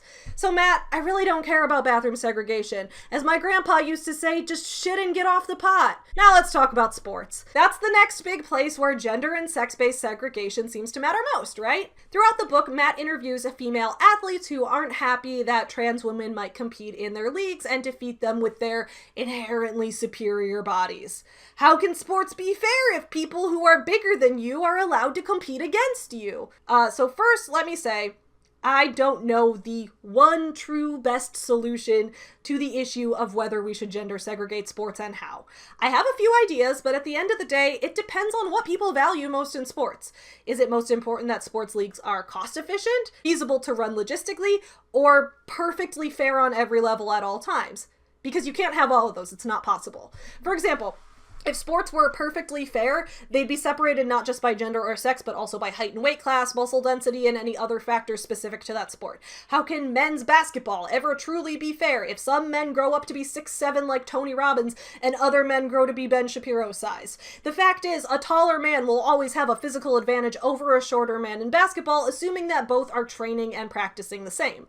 So complete fairness in sports already doesn't exist. That's not to say that we should do away with leagues in general, just that some people having advantages over others is a given and can't be fully eliminated without a logistical nightmare. So I recently read Malcolm Gladwell's 2008 book called Outliers, and one of the first chapters of the book, it talks about young hockey players in Canada, and about how back in the 1980s, many people saw sports, especially hockey, as a true meritocracy. You won if you practiced the hardest and you trained the best, and that's how you advanced. Nothing could be handed to you. But, as the book details, in the 1980s, people started to notice something interesting about many Canadian pro hockey players. A lot of them at the time were born in January, with February being the second most common month, followed by March. After some research, people learned that because hockey leagues are divided by age for youth in Canada, with the cutoff being the 1st of January, those born in January were almost a year older than their teammates born in December, meaning many were bigger at younger ages when it mattered most, meaning many of them ended up getting more playing time on the ice, meaning they got the opportunity to practice harder. A true meritocracy would have separate youth hockey leagues for kids born in each month, maybe even divided by height instead of month as they got older. But none of that's feasible. It's not feasible to have 1 million sports leagues for each sport that account for every potential factor, which is why most people have agreed that dividing sports into men's and women's leagues is probably the fairest thing we can do while still maintaining some level of cost efficiency and feasibility of organization. You don't play sports with your genitals. So what is it about men that makes the majority of them outperform women in athletic tasks?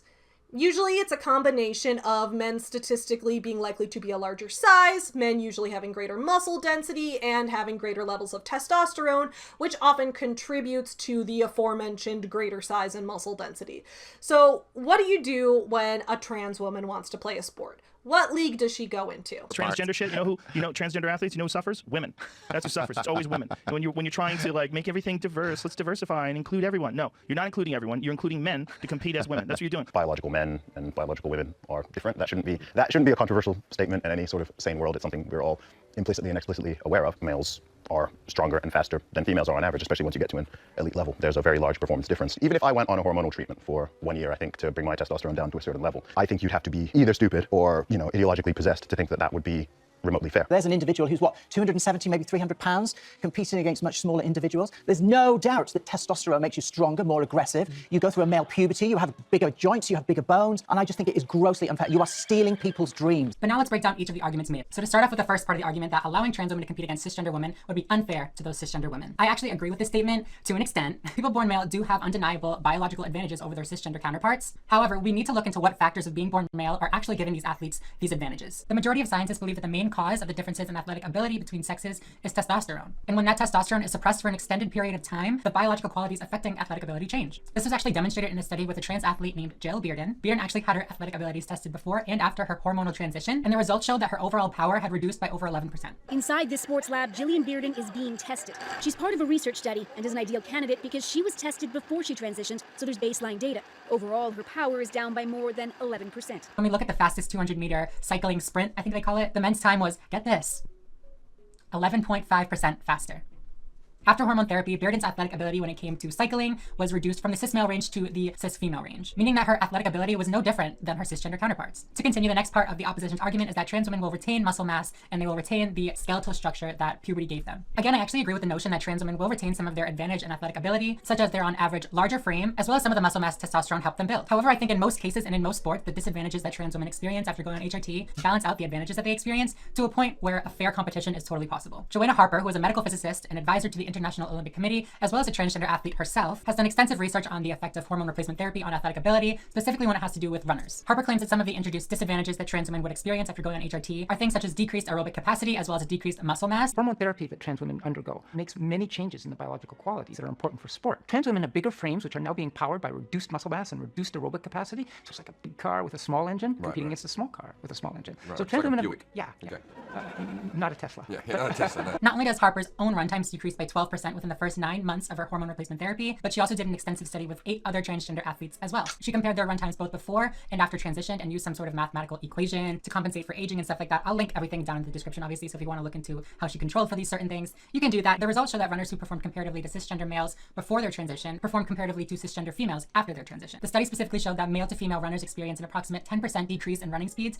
after going on HRT, which again, when we look at the difference between men and women's world record race times, they are 9 to 9.1% different, or even less than that 10% difference that she found. So yet again, yet another sport, the data shows that HRT does in fact bring trans women from a cis male athletic ability to a cis female athletic ability. Moving on to the last argument opposing trans women in sports, which is that men and women are biologically different and sports are segregated because of the differences between men and women, or men are faster and stronger and blah, blah, blah, all that kind of stuff. Can you guess what I'm going to say? Again, I agree. Men and women are obviously biologically different, and people who go through male puberty do have an undeniable advantage in sport. That is, unless they undergo hormonal transition. As of right now, many athletic organizations have determined that trans women can be allowed to compete in women's sports leagues only after completing a full year on HRT, hormone replacement therapy, which would decrease their testosterone levels and increase their estrogen. Some people have worried that trans women might still outperform cis women in various sports. But I mean, also vagina-born women with higher levels of testosterone naturally just due to human variation also sometimes do better in sports. Humans are just physically different from one another. That's just kind of the way it is. And once again, keep in mind that this issue affects an extremely small percentage of the population. Keep in mind that sources estimate the percentage of trans people to be about between 0.1% and 1% of the population. And then keep in mind that those who will go on to play sports at the college, Olympic, or professional level are a very small minority of people as well. The intersection of those groups is yet again even smaller. With how infrequently this issue comes up, can't we just take it on a case-by-case basis? Like some trans women who didn't start physical transition until adulthood, people like Janae Marie Kroc, who Blair White used to lie about on YouTube, those people have chosen to stay in men's leagues, especially while earlier in transition. Meanwhile, trans women who maybe used puberty blockers as a teen, then took hormone replacement therapy, they may have never even developed those higher levels of testosterone often associated with XY chromosomes in the first place, so as a result, there really isn't much of a physical difference between them and a cis woman, hence why competing in women's sports would make the most sense for them. But again, I'm not the expert. I'm just a woman who lifts heavy weights and would not at all be mad if a trans woman won a powerlifting competition over me, because if she was stronger than me, I don't want to win if I wasn't actually the best, because I'm not a little participation trophy snowflake, Matt. Part of me worries that with this entire book, Matt's only real goal is to create some type of order within society. That the more diverse people become, the more Matt becomes scared. Remember, this book isn't about eliminating gender roles to increase freedom. In his thesis at the beginning of the book, Matt said that women are supposed to look and act differently by their nature. This isn't a call for women to have beards if they want to, as long as they still have vaginas. And this isn't truly a call to define a word or to better understand each other. Is there a truth? Matt is walking this line because he wants his audience to feel affirmed in the back of the brain that he's on their side and wants them to put in their answer to the question throughout the film, but he also wants to have the plausible deniability of earnest discourse, of good faith discussion. So that if someone, like myself, a lowly trans, comes to this documentary and tries to critique it, his audience could just say, well, he's just asking questions. And by the way, just to give you an example of this, when I stated on Twitter that I was going to be talking about this movie, many people said exactly that. False. He just asked several questions that radical lefties are unable to answer. He's asking valid questions because people won't answer them. You're trying to paint it as gaslight, but it's not. LMAO. Just answer the question. The easiest way to shut him up is to just answer his question. Why is answering his question so hard? You could all negate and invalidate his entire film and promo effort if people would just answer his question. So won't you all? Won't? Or can't? Yes.